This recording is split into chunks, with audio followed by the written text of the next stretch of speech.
अब जब तक मैं बोलूँगा ना आपने चुप रहना है।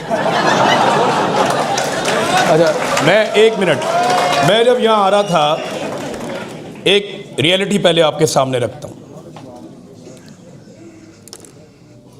अब कोई फ़र्क रह नहीं गया, आपको खुल के बात करनी पड़ेगी। जो बदतरीन मुखालिफिन हैं इमरान खान के, वो बहुत लालच करके 2 नंबरी करके भी ये कहते हैं कि 90% वो मकबूल है। वो ये कहते हैं। मैं 10-12 मुल्कों में गया पाकिस्तान से निकलने के बाद, वो नापैद हो गए लोग जो किसी और को सपोर्ट करते थे। मैं अगर आपसे कहूँगा तो आप लोगों को थोड़ी सी शर्मिंदगी तो होगी, लेकिन अकेला अकेला पूछूंगा तो आप में ज़्यादातर लोग पहले पीपल्स पार्टी और PMLN को सपोर्ट करते थे किसी टाइम पे। नवाज शरीफ साहब वहाँ बरतानिया में बाहर निकलते थे, लोग एक झलक देखने के लिए तरसते थे। उन्होंने अपना खुद ही बेड़ा गर्क कर लिया। तो आज हम जहाँ भी जाते हैं पूरे पाकिस्तान में, आपको ओवरसीज़ पाकिस्तानी मिले तो 99.9% ये इम्कान होता है कि ये इमरान खान को ही सपोर्ट करेगा इस वक्त। और इसकी वजह ये नहीं है, इसकी वजह ये नहीं है कि वो कुछ पहले से चल रहा है। इमरान खान ने अपने किरदार से लोगों को मजबूर किया कि मेरे साथ आकर खड़े हो जाओ। ये किया उसने। आप कोई बाई चॉइस तो नहीं आए हुए ना। इमरान खान ने आपके लिए चॉइस छोड़ी ही नहीं। आप इधर उधर होकर देखें, आपको अपने अंदर से आवाज़ आएगी कि नहीं यार ये 2 नंबरी है, मैं ये नहीं कर सकता।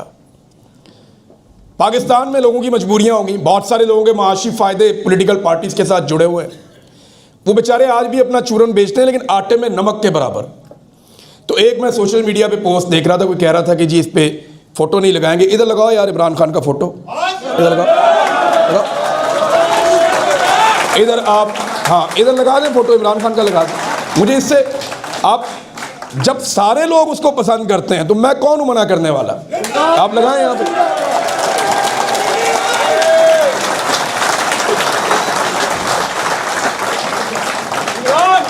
और एक फोटो मेरे भाई का भी रखो, अरशद शरीफ का। जब मैं बोलूंगा उनके बारे में तो आप लगाइएगा। तो मैं अर्ज कर रहा था कि बाकी पार्टियां बची नहीं। फर्क इतना पड़ गया कि उन्हें लगा कि अब इतना बड़ा फर्क है, हम कवर ही नहीं कर सकते, बंदे ही अंदर डालो। जाहिल लोगों ने, FA पास लोगों ने पकड़ के कितना बड़ा आदमी बंद कर दिया। इन्हें पता ही नहीं कि तारीख इनके साथ क्या करेगी। इनको आइडिया ही नहीं है कि इन्होंने किसको पकड़ के बंद किया। इनके कद में ज़मीन और आसमान का फ़र्क है। ये उसके सामने बोने हैं, ना ये उस जैसी बात कर सकते हैं, ना उस जैसी तकलीफ बर्दाश्त कर सकते हैं, ना इनमें किसी में उतना हौसला है।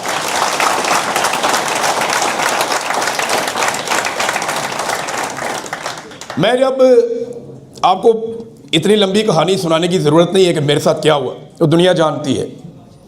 बहुत सारी चीज़ें हैं। मैं एक किताब लिख रहा हूँ, उसमें लिखूँगा। एक डॉक्यूमेंट्री भी बन रही है, शायद उसमें कुछ चीज़ें आ जाएंगी।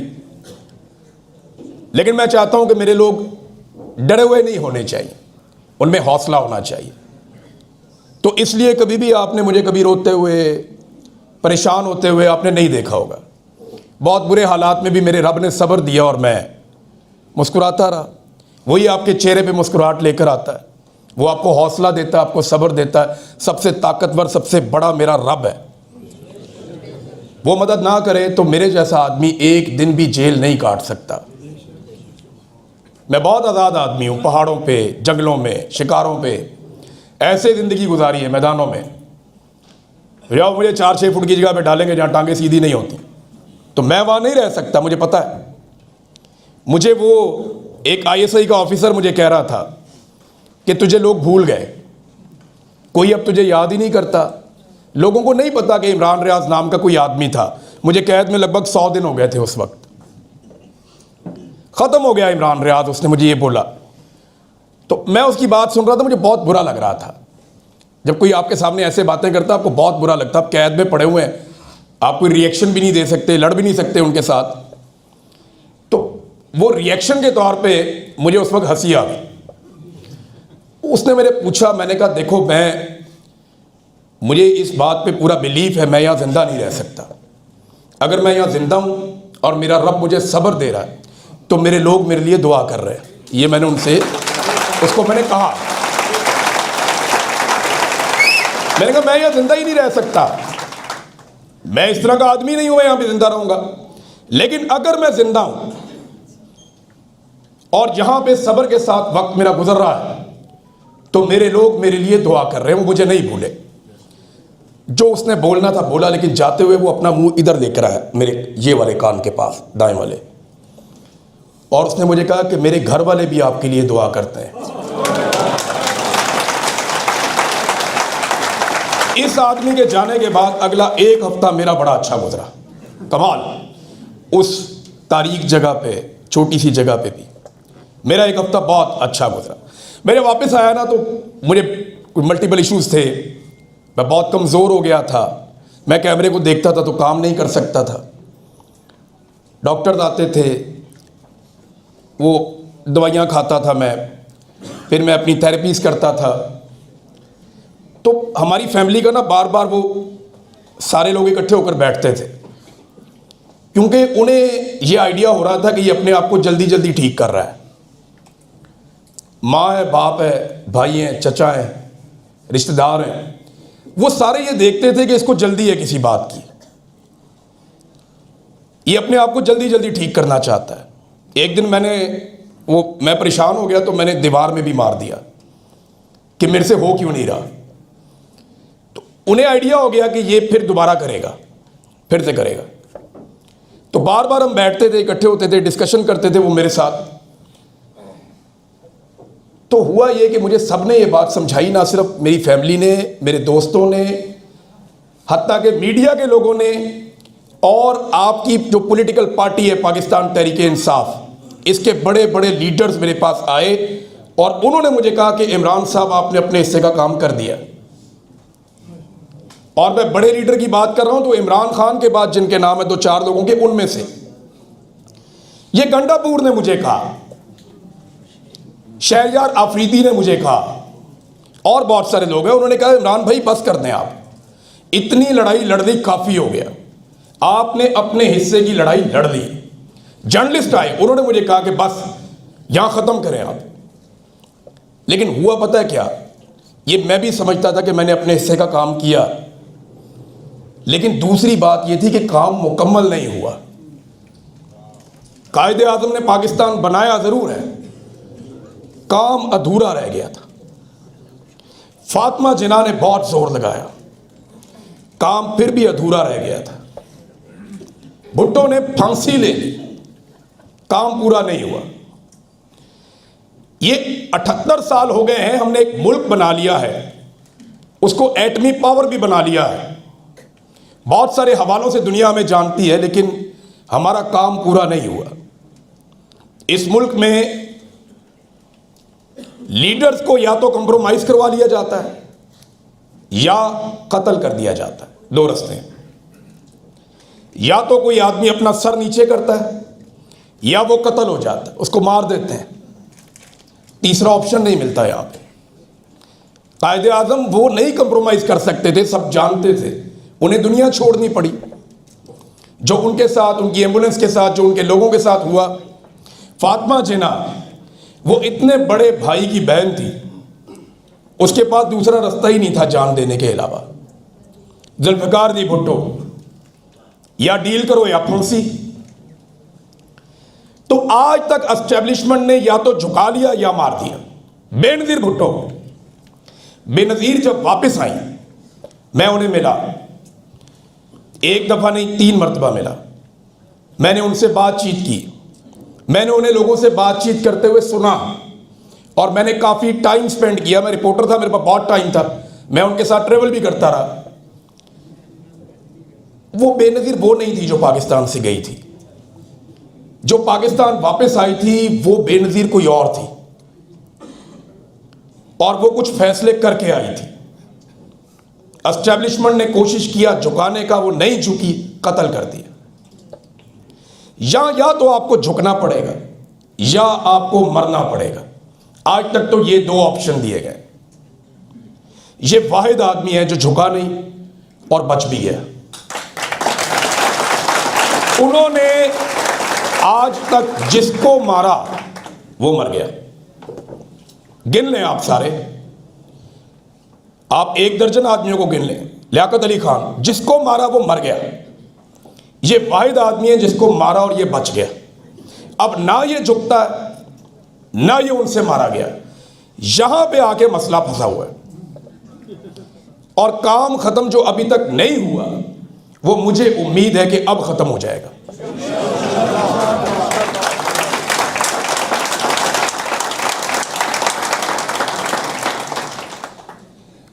लेकिन पाकिस्तानी जो है ना, वो बड़े पुरअमन लोग हैं, डेमोक्रेटिक लोग हैं। हम लोग कोई बुग़्ज़ में भरे हुए, कोई बदतमीज़ किस्म के लोग नहीं हैं। हमारी नेशन बहुत अच्छी है। इंडियन टीम पाकिस्तान में खेलने आती है, उनके प्लेयर्स को भी बैकअप करते हैं, सपोर्ट करते हैं। हम अपने स्टेडियम्स को आग नहीं लगा देते। हम उस तरह के मुतअस्सब लोग नहीं हैं। हम अमन में बिलीव करने वाले लोग, और इसी वजह से हमने दहशतगर्दी के खिलाफ सबसे बड़ी लड़ाई जीती है। कोई भी कौम नहीं जीत सकी, हम जीत गए, क्योंकि बेसिकली हम अंदर से अमन पसंद लोग हैं। और यही पाकिस्तानियों ने बार बार साबित किया। लेकिन पाकिस्तानियों को दीवार से लगा लगा कर आप क्या निकालना चाहते हैं? इस अमन पसंद कौम में से अगर बदअमनी निकालेंगे तो किसी को कुछ नहीं मिलेगा। 2024 8 फरवरी की तारीख, मैंने अपनी आंखों से इनकलाब देखा पाकिस्तान में। पूरे पाकिस्तान में मैंने अपने लोग छोड़े, हर जगह से मैंने रिपोर्ट इकट्ठी की, और जो रिपोर्टें पूरे पाकिस्तान से आई, एक इंतखाबी निशान नहीं। कोई कद्दू के ऊपर, कोई बैंगन के ऊपर, कोई जूते के ऊपर, कोई तवे के ऊपर, कोई केतली के ऊपर, कोई बाल्टी के ऊपर, कोई आम के ऊपर। ये क्या चल रहा है? ढूंढ ढूंढ के लोग मोहरे लगा रहे थे। एक घर के 6 वोट हैं, 6 के 6 अलग अलग जगह पे। कोई 20 मील उधर है, कोई 15 मील उधर है, कोई 22 मील उधर है, सब अलग अलग जा रहे हैं। मैंने ऐसे बच्चे देखे जो किसी और शहर से लाहौर में वोट डालने आए हुए थे, जहां जाते थे दुनिया निकली हुई थी। मैं बड़ा जज्बाती हो गया वो सब देखकर, क्योंकि मुझे एक बड़ा दुख तो ये है कि हमारे बीच में से एक आदमी मारा इन्होंने, और हमारा सबसे कीमती आदमी मारा। यानी हम और बहुत सारे हो सकते हैं, मीडिया में और बहुत सारे लोग आएंगे जाएंगे, लेकिन इस वक्त हमारा जो सबसे कीमती आदमी था उसे कत्ल किया गया, उसे मुल्क छोड़ने पर मजबूर किया गया। वो जिस मुल्क में गया उसको वहां से निकलवाया गया। ये हमारा सबसे कीमती आदमी मारा है। तो इलेक्शन में दोपहर के बाद जब सारी रिपोर्टें इकट्ठी हुई, मैं ऑफिस से निकला, मैंने कहा एक चक्कर और लगा के आते हैं। तो पता नहीं मेरे दिल में क्या आया, मैंने अरशद भाई को आवाज दी। मैंने बोला, देख भाई तेरे लोग आ गए, देख तेरे लोग निकल कर आ गए। वो यही चाहता था ना कि एस्टेब्लिशमेंट को शिकस्त हो जाए। कोई पॉलिटिकल पार्टी जीतती है हारती है, ये सिलसिला चलता रहेगा। आज लोग इमरान खान के साथ खड़े हैं, आज से 50 साल के बाद एक और पॉलिटिकल पार्टी होगी, 10 साल के बाद एक और होगी, लेकिन ये एस्टेब्लिशमेंट तो रहेगी। तो एस्टेब्लिशमेंट को दर्दनाक शिकस्त दी पाकिस्तानियों ने, बदतरीन शिकस्त दी पाकिस्तानियों ने। इनके माथे पे लिख कर दिया इनको शिकस्त, ये क़यामत तक पड़ेंगे ये शिकस्त। अब ये है सॉफ्ट रेवोल्यूशन, एक ऐसा इनकलाब जो बड़ा नरमी से आए। तो क्या आपको कोई और इनकलाब चाहिए? आप क्या चाहते हैं? जैसे आप लोगों को मारते हैं लोग भी आपको मारें? ऐसे काम चलेगा नहीं, ऐसे मुल्क चलेगा नहीं। आप एमनेस्टी इंटरनेशनल की रिपोर्टें उठाकर देखें। हम ह्यूमन राइट्स पे बात कर रहे हैं ना, मैं उस दिन बोल रहा था कि आपको ह्यूमन कोई समझेगा तो आपको राइट्स मिलेंगे ना। पाकिस्तान में तो सोच है कि ये कीड़े मकोड़े हैं जिनके वोट का राइट नहीं है कि आप वोट डालें किसी और को, डब्बे में से निकले किसी और का। खबर आपने देनी है टीवी चैनल पे, लिख के भेजे आपको कोई और ऑफिसर, और आपने सिर्फ उसके ऊपर वो जाके वहां पे लाइव बोलना है थोड़ी देर के लिए। Is this the journalism? Pakistan में तो ये जर्नलिज्म हो रहा है। ह्यूमन राइट्स की हमारी तंजीमें जो है वो बात करते हुए डरती हैं।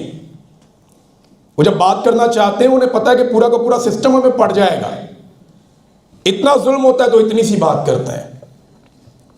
लेकिन आफरीन है इमरान खान पे, उसने एक ऐसी पॉलिटिकल सोच पैदा की जो ये नहीं देख रही कि बंदा कौन है, वो ये देख रही है कि जुल्म हो रहा है या नहीं हो रहा।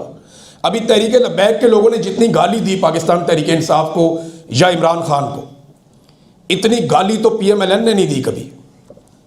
इतनी बदतमीजी तो इमरान खान के बदतरीन पॉलिटिकल मुखालफों ने नहीं की जितनी तहरीक लब्बैक के कारकुनों ने और उनकी लीडरशिप ने की थी।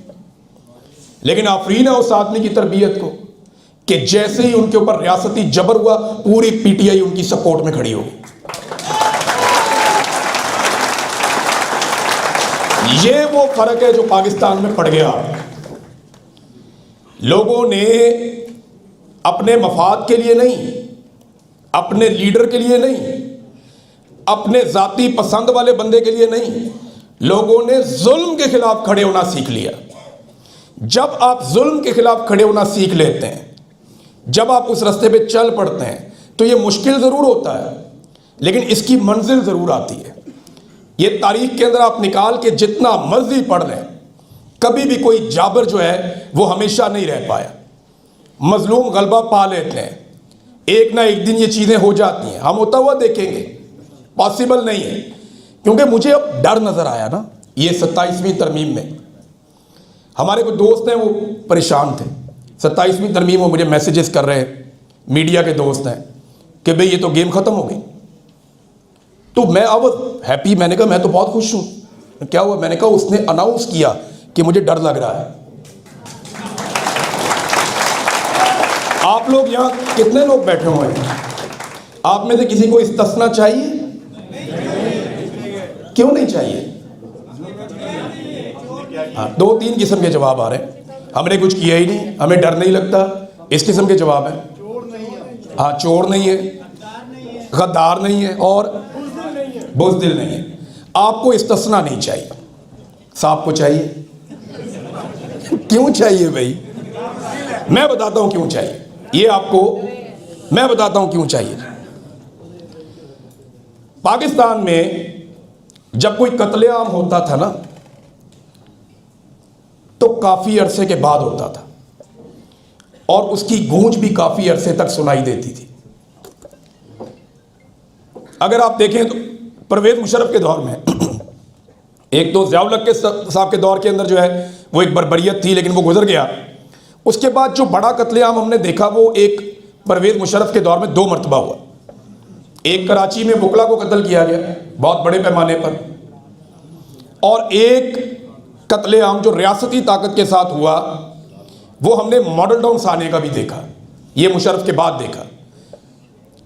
लाल मस्जिद को मैं इसमें शामिल नहीं करता कि उसकी वजूहात और वो सिनेरियो बिल्कुल अलग था, लेकिन रियासत का ताकत के बलबूते पे अपने शहरियों को कुचलने का वाकया मुशर्रफ के 8 साल दौर में एक है, बड़ा वाकया।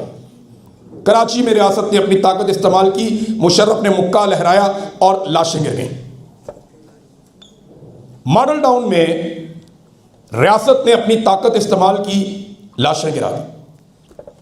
हामला खातून के मुंह पे गोलियां मारी, एक कत्लेआम हुआ, उसका मुकदमा भी हुआ। गुज़िश्ता 3 सालों में 4 कत्लेआम हो चुके हैं। जो काम पूरी एक दहाई में एक मरतबा होता था, यानी परवेज मुशर्रफ के पूरे दौर में इस किस्म का रियासती कत्लेआम एक वाकया है। इसी तरह उससे पहले एक वाकया है। फिर ये 2010 से लेकर 2020 तक एक साने मॉडल टाउन का एक बड़ा वाकया है जहां पे कत्लेआम किया गया इंसानों का। और अब क्या हुआ? 3 वाकया, 4 हो चुके हैं। एक वाकया मई में 2023 में इंसानों का कत्लेआम हुआ, दर्जनों लोग मारे गए। दूसरा वाकया 26 नवंबर 2023 में कत्लेआम हुआ, 2024 में कत्लेआम हुआ, 2025 में कश्मीर में और मुरीदके में, ये 2 कत्लेआम और हुए। जब से फील्ड मार्शल आसिम मुनीर साहब आए 4 कत्लेआम हो चुके हैं, 4। हर साल एक बड़ा कत्लेआम होता है, 2025 में 2 मरतबा हुआ।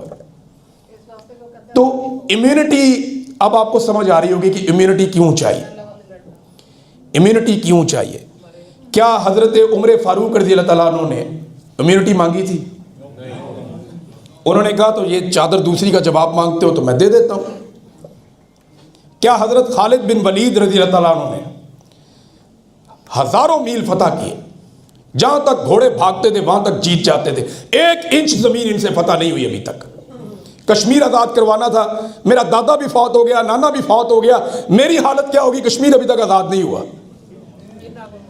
तो हजारों मील फतह किए थे, इम्यूनिटी नहीं ली। कोई इस्तिस्ना नहीं था, कोई इस्तिस्ना नहीं था। खुलफाए राशिदीन में से किसी के पास कोई इस्तिस्ना नहीं था। इस्तिस्ना क्यों चाहिए? डर किस बात का है? डर इस बात का है कि जो आप सबके अंदर कंफ्यूजन है वो दूर होगी, अब होनी चाहिए। आप इस बात पे कंफ्यूजन है कब ठीक होगा, सब कुछ होगा भी या नहीं होगा, क्योंकि 78 साल से तो हम यही देख रहे हैं। ये डर आपको बता रहा है कि ये ठीक होगा और होने वाला है। आदमी गर्म कपड़े खरीदता है जब सर्दी आने वाली हो। जब आपको पता है कि सर्दी नहीं आनी तो आप गर्म कपड़े नहीं लेंगे। तो सर्दी आने वाली है, मौसम बदलने वाला है, हालात बदलने वाले हैं, आपको नजर आएगा। पाकिस्तानी अपना हक लेंगे, ये अपना हक छीन लेंगे। पाकिस्तानियों को ये बार बार ये चूरन बेचते हैं कि ये कौम नहीं है। ये आपने भी सुना होगा, ये कौम नहीं हजूम है जी। उन्होंने ये तो तुम किधर से आए हो? तुम्हें हम बांग्लादेश से लेके आए हैं या नेपाल से उतर के आए हो? भाई पाकिस्तानी कौम नहीं है, पाकिस्तानी कौम तैयार नहीं है, तुम तैयार हो? हमने देखी है सबकी तैयारी। ये कौम है, पाकिस्तानियों ने 8 फरवरी को साबित किया कि ये बहुत बड़ी कौम है। ये मैं आपको शर्तिया कहता हूं। ये इधर कितनी ज्यादा खानदगी है आपके मुल्क में, यहाँ पे ये जहां आप रहते हैं, यहाँ डेनमार्क में 100% लोग पढ़े लिखे हैं ना। यहाँ की बड़ी पॉलिटिकल पार्टी का इंतखाबी निशान छीन के सबके वोटों को इधर उधर कर दो, फिर बताओ ये लोग भी वो नहीं कर पाएंगे। मैं लिख कर देता हूं, सारे पढ़े लिखे हैं ना, सारे पढ़े लिखे। मैं गारंटी करता हूं ये लोग नहीं कर पाएंगे।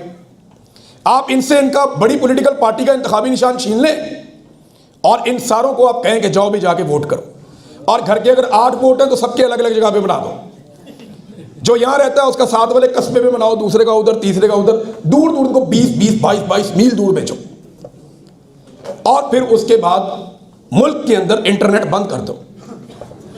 और फिर जो बाहर निकले उसको डराओ भी कि जुतियां भी पड़ेंगी, थाने में भी बंद करेंगे। फिर आप मुझे बताएं ये लोग निकलेंगे, वोट डालेंगे? तो आप तो इनसे बहुत बेहतर हैं। तो बात को समझें, साजिश हो गई।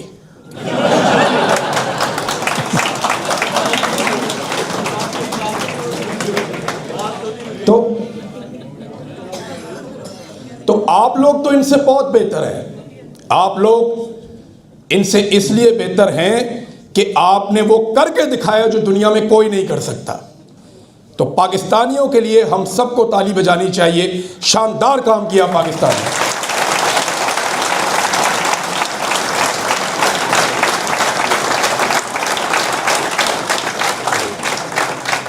अब फर्क कहां पे पड़ता है?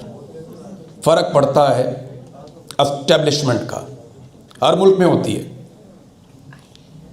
लोग हमारे बेहतर हैं, सिस्टम इनका बेहतर है।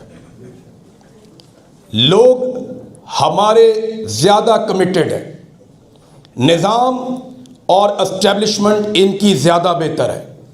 ये अपने लोगों को मौका देते हैं, हम अपने लोगों का मौका छीनते हैं। ये फर्क है। और ये सारा कुछ हम मुल्की मफाद में नहीं करते। मेरे साथ प्रॉब्लम क्या रहा है, यानी मुझे कभी ऐसा लगता था कि हमारी मिलिट्री एस्टेब्लिशमेंट जो फैसले करती है, गो कि उसमें उनका ज़ाती मफाद ज़रूर होता है, लेकिन वो मुल्की मफाद को आगे रखते हैं। ये सारे एपिसोड में मुझे एक बात समझ आई कि मुल्की मफाद पीछे होता है, अपना ज़ाती मफाद आगे होता है। मैं किसी को गद्दार नहीं कह रहा, ज़रूरत भी नहीं है कहने की। ये तो तारीख साबित करेगी ना कि कौन क्या था, किसने क्या किया था। और कहने से फ़र्क भी नहीं पड़ता, मेरे कहने से फ़र्क नहीं पड़ता। फ़र्क पड़ेगा कि तारीख ने आपको क्या लिखा और कैसे याद रखा।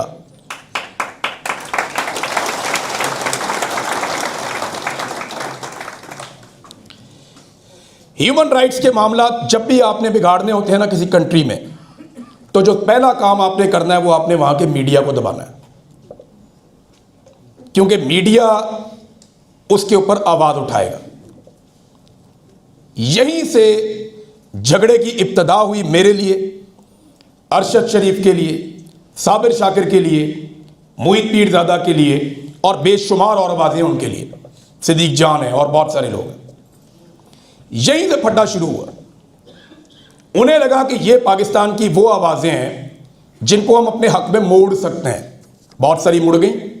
आज आप बहुत सारे ऐसी शक्लें देखते हैं जो रिजीम चेंज ऑपरेशन के सहूलतकार थे, बड़े शब्द और मद के साथ वो ये कहा करते थे कि ये बिल्कुल ठीक हो रहा है, बढ़ चढ़ के बातें बताते थे। और अब उन्होंने अपना मौक़िफ़ तब्दील किया पब्लिक का मूड देखने के बाद।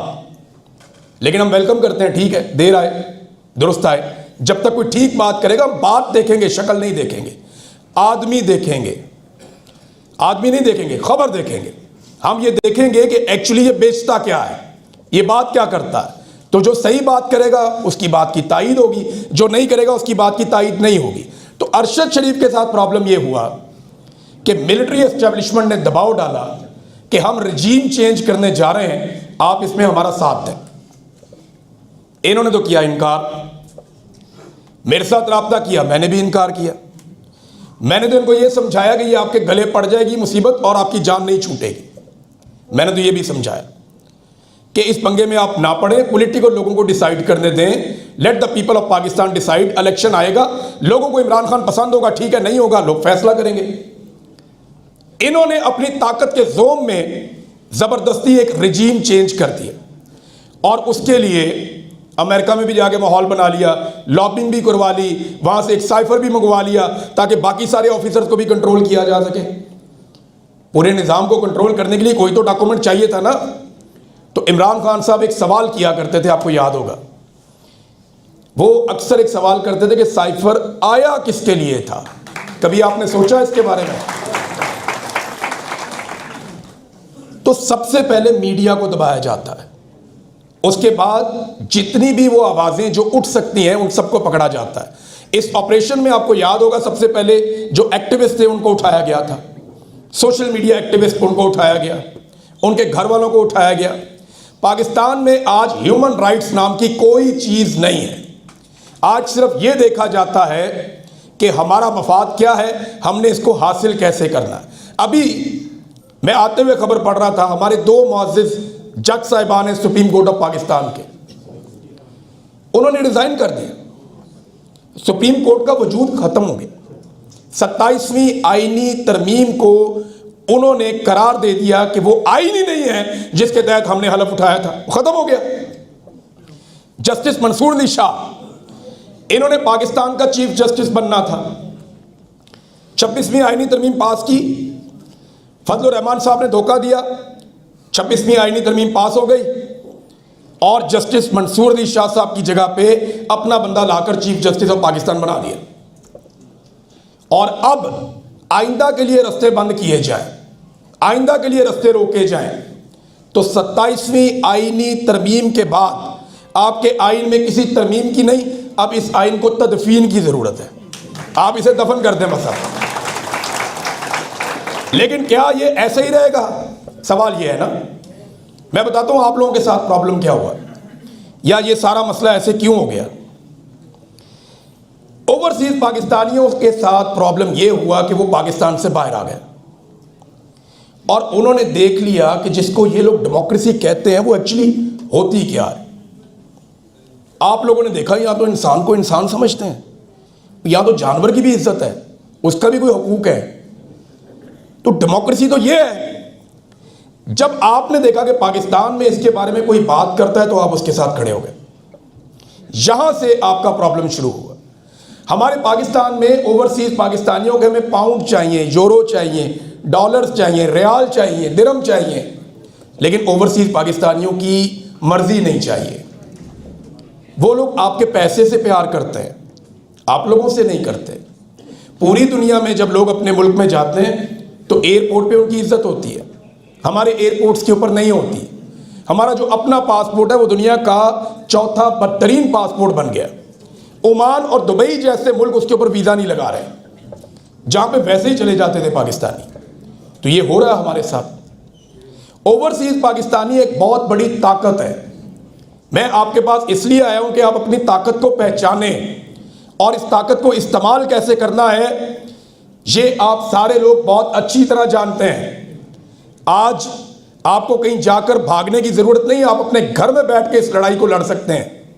सोशल मीडिया को एक वेपन बनाएं, एक हथियार की तरह इसे इस्तेमाल करें, बयानिया की लड़ाई लड़ें, लोगों को अपने साथ जोड़ें, लोगों को समझाएं, उन्हें बताएं, उन्हें कायल करें, एक एक चीज के ऊपर डिस्कशन करें। जितनी आप पॉलिटिकल डिस्कशन करेंगे, जितनी आप बातचीत करेंगे, जितने आप आर्गुमेंट करेंगे, उतना आप ऊपर जाएंगे। बिलीव मी, इससे फर्क पड़ता है। इनके घरों में इनके बच्चे, इनकी बीवियां जब ये सारी ओपिनियन देखती हैं, इससे फर्क पड़ता है। आज 2 जजों ने इस्तीफा दिया, क्यों दिया?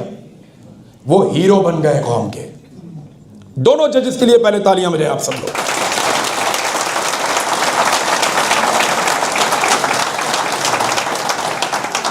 वो जानते हैं कौम कहां खड़ी है।